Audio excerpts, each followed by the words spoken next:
O que vai ser do mundo pós-pandemia? Talvez essa seja a pergunta mais realizada ultimamente, não é mesmo?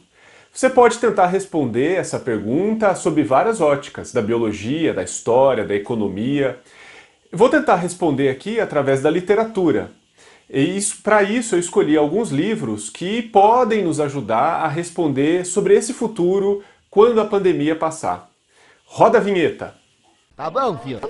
Nossa! Por quê? Porque... Sabe? Vai, Corinthians! Bom, essa série de vídeos, chamado Tá na Boca do Povo, a ideia é a gente discutir alguns temas que todo mundo está discutindo nas redes sociais ou na sociedade à luz da literatura. Então a ideia é trazer alguns livros, 4, 5, 6 livros, que possam responder a essa dúvida. Esse é o primeiro vídeo da série e espero que vocês gostem. Eu escolhi alguns livros que, na minha opinião, podem ajudar a desvendar o que será do mundo pós-pandemia. Essa é uma escolha cientificamente baseada no meu gosto. Ou seja, é uma escolha arbitrária. Você poderia escolher outros livros, ou poderia até utilizar os mesmos livros, só que fazer outro tipo de análise. Então quero já deixar claro aqui no vídeo que essa análise é baseada na minha opinião e na leitura que eu fiz dos livros, ok?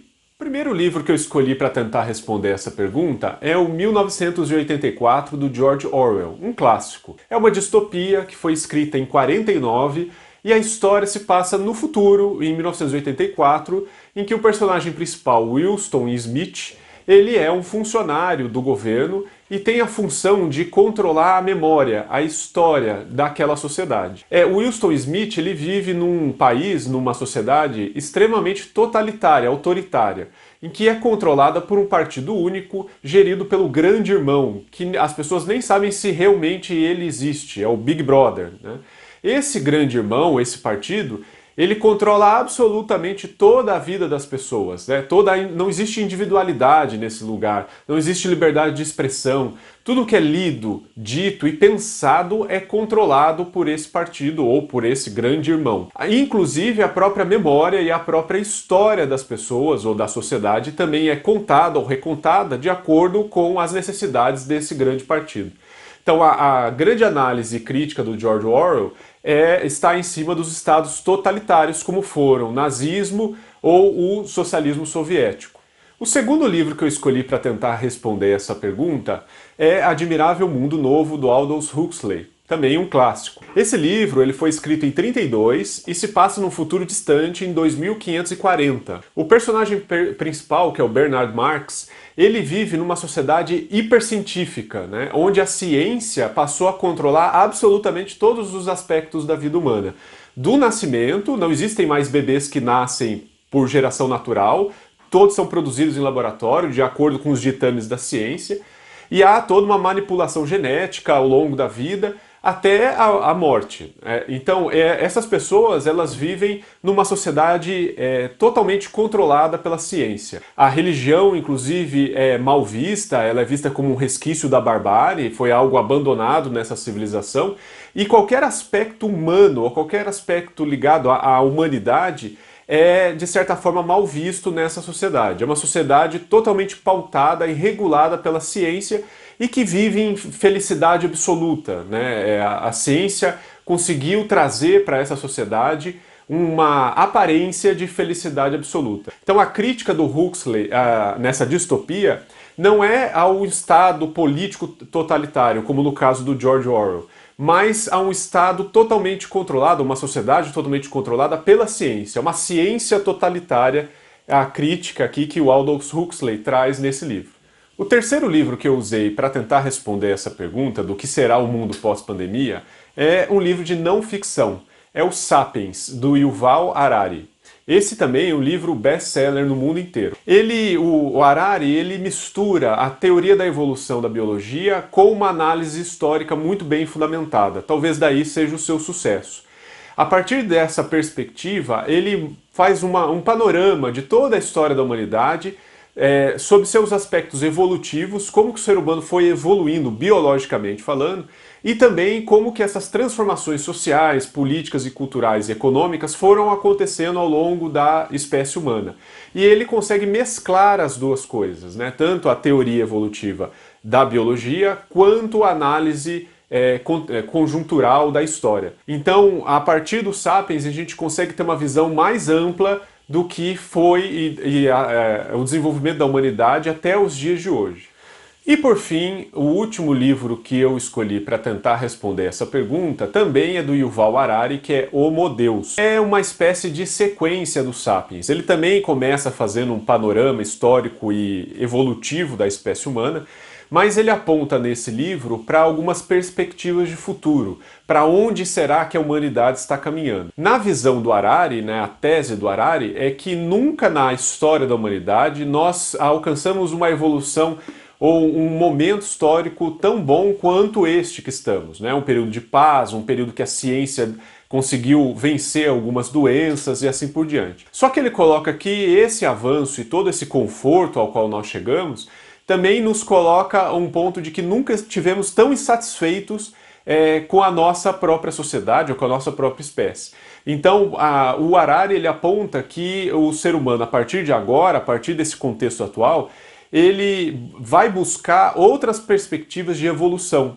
E o grande objetivo do ser humano é atingir a felicidade absoluta, tal qual Huxley colocou no Admirável Mundo Novo, a imortalidade e brincar de Deus a partir da genética ou de algoritmos, por exemplo. Bom, a pandemia nos mostrou o que há de pior e o que há de melhor no ser humano. Ao mesmo tempo que vimos a construção de algumas redes de solidariedade, também vimos que o individualismo foi exacerbado nesse momento e prejudicou muitas vezes o coletivo. Nós vimos que em lugares em que os estados são mais fracos e essas redes coletivas são menos desenvolvidas, esses lugares tiveram um tremendo fracasso no controle da pandemia ou mesmo no controle de aspectos negativos para a economia. Em contrapartida, em lugares em que o Estado é mais fortalecido e essas redes de solidariedade e de comunidade são melhores estabelecidas, eles tiveram melhor sucesso nesse controle de mortes, de casos de Covid e também no desastre econômico nesses lugares. Se você está gostando desse vídeo, eu faço aqui um parênteses e peço para você se inscrever no canal Um Livro e um Mundo, curtir o vídeo e compartilhar com seus colegas para ajudar a gente a continuar nesse projeto. O primeiro ponto que eu queria salientar aqui está relacionado a essa questão da cooperação e de coletividades bem organizadas. Em Sapiens, do Harari, ele coloca justamente esse como ponto de sucesso da espécie humana. A grande diferença do Sapiens em relação a outros animais é que essa foi a única espécie que conseguiu encontrar maneiras de colaborar coletivamente. Nenhuma espécie consegue criar redes de cooperação de 210 milhões de pessoas, por exemplo, como é o caso do Brasil.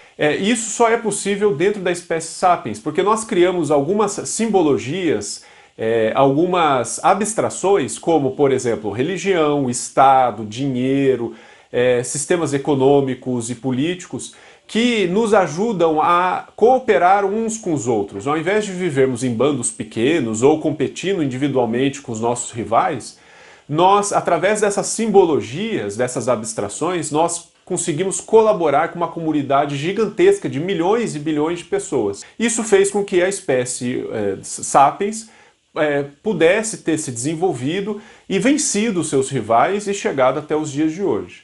Um segundo ponto a observar, e aí eu faço uma pausa na análise, é de que quando esses sistemas de cooperação, essas abstrações que o ser humano criou, eles se exacerbam, ou seja, a gente começa a acreditar que eles são naturais ou que eles estão acima da espécie humana, ou até que eles não foram criados pelos seres humanos, eles estão aí por uma ordem divina ou por algo direto da natureza. Quando isso se exacerba, aí nós temos um problema.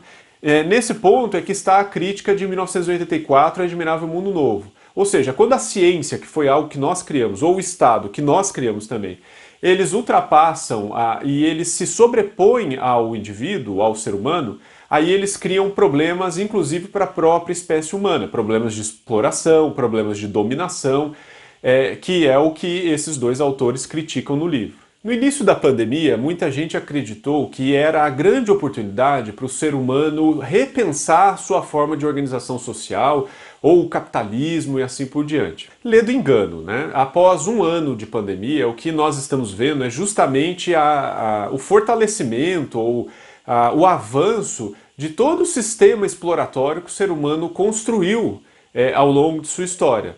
Nunca o capitalismo foi tão predatório como agora, nunca destruímos o meio ambiente tanto quanto agora, e nunca esgarçamos tanto as relações sociais ou destruímos as redes de solidariedade e ampliamos o individualismo como nesse momento. O que nós estamos percebendo é justamente o contrário, né? Nós estamos caminhando para regimes autoritários novamente, nós estamos caminhando para um mundo em que há mais exploração dos sistemas econômicos em relação ao indivíduo e em que as poucas redes de solidariedade e coletividade que existiam, elas estão sendo muitas vezes destruídas. Apesar de parecer que no Brasil nós estamos caminhando mais para um cenário parecido com 1984 do George Orwell, com Estado autoritário, com controle total sobre a vida das pessoas, eu acredito que a pandemia ela tenha nos mostrado que talvez o admirável mundo novo do Aldous Huxley tenha acertado mais no que pode estar por vir. É claro que a tecnologia digital, as redes sociais principalmente, elas criaram vários mecanismos de controle da vida particular. Nesse sentido, 1984 acertou. Mas eu queria colocar o nosso foco da nossa conversa mais para o que o Huxley escreveu do que o George Orwell colocou como uma distopia. Eu acredito que o Aldous Huxley, no Admirável Mundo Novo, possa ter acertado mais sobre o nosso futuro, porque basta ver a análise que o Yuval Harari faz em Sapiens e Homo Deus.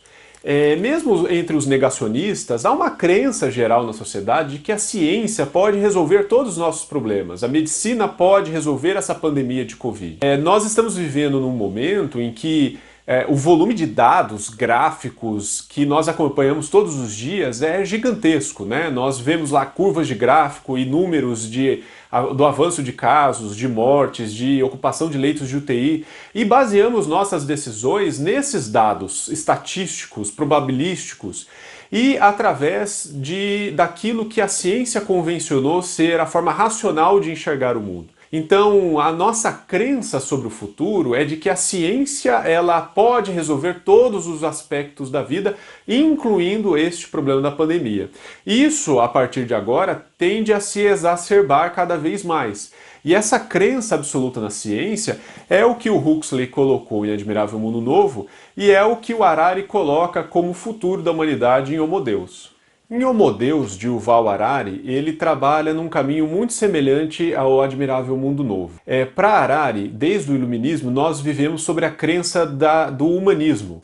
Ou seja, o ser humano ele está acima dos deuses. O principal objetivo da humanidade hoje é satisfazer os seus próprios desejos e os seus próprios sonhos, e não mais atender aos ditames de um deus ou dos deuses, como foi na antiguidade ou até no período medieval. A partir dessa perspectiva, a ciência tem um papel importante porque a ciência garante a esse ser humano, a esse indivíduo, que ele atinja os seus desejos, os seus sonhos.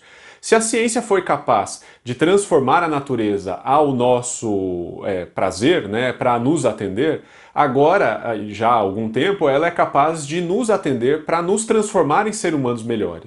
O Harari ele coloca no livro que nós temos caminhado aí em dois sentidos, no sentido do melhoramento genético e no sentido de criação de algoritmos inteligentes que, ou acoplados a um ser humano, ou a parte do ser humano, vão criar super-homens, né, super-humanos ou máquinas ultra-inteligentes que vão transformar o ser humano numa espécie inútil. Então o caminho que nós estamos trilhando é um caminho em que a ciência ou vai superar o próprio ser humano ou vai transformar esse ser humano num ser imortal, de felicidade absoluta e praticamente o Deus de si mesmo. Ora, isso está totalmente conectado com o que em Admirável Mundo Novo o Aldous Huxley estabelece na sua história. Ora, o que tudo isso tem a ver com a pandemia de Covid-19? A meu ver, existem dois caminhos que a humanidade pode trilhar a partir de agora, nesse mundo pós-pandemia. O primeiro é a gente rever todo esse sistema de pensamento humanista, iniciado lá no Iluminismo, né, no Renascimento, mas mais forte no Iluminismo, e que vem até os nossos dias, que o Yuval Harari coloca ali em Homo Deus. Esse sistema baseado no indivíduo, no homem acima da natureza, acima do meio ambiente. Então, repensar a nossa forma de organização social, de organização política, desse sistema econômico predatório, e integrar o ser humano à natureza para evitar novas ondas de pandemia, novas ondas de doença, como essa que nós estamos vivendo. Uma outra alternativa é a gente continuar tudo do jeito que está, com as mesmas estruturas que temos, e encontrar maneiras através da genética ou através dos algoritmos da gente se tornar super-humanos resistentes a essas novas pandemias e doenças. Então a gente mantém o mundo atual, porém com um ser humano super resistente ao que pode vir através da exploração do meio ambiente ou da natureza. A meu ver, nós já escolhemos qual caminho vamos seguir, que na minha opinião é o segundo caminho, né? O que esse ano de pandemia nos mostrou é que o ser humano está pouco disposto, ou as nossas sociedades estão pouco dispostas a repensar toda essa modernidade, esse projeto de modernidade humanista que nós trilhamos nesses últimos séculos. Estamos mais aptos a seguir o caminho de continuar do jeito que estamos e preparar esse ser humano para novas doenças que estão por vir. Infelizmente, esse é um caminho que vai nos levar possivelmente à destruição da espécie humana, mas, a meu ver, é o caminho que já escolhemos para poder trilhar. Ora, então não há alternativa, né? Estamos fadados a esse destino distópico? Claro que não. Assim como esses 4 livros, eles ilustram uma possibilidade de futuro, que nem sempre é uma possibilidade boa para a espécie humana, também nesses 4 livros há alternativas. Há indicadores e caminhos que nós podemos escolher para a gente poder construir um futuro diferente do nosso presente. E aí convido você a ler esses 4 livros e tentar identificar qual seria essa alternativa, qual seria esse futuro para o mundo pós-pandemia.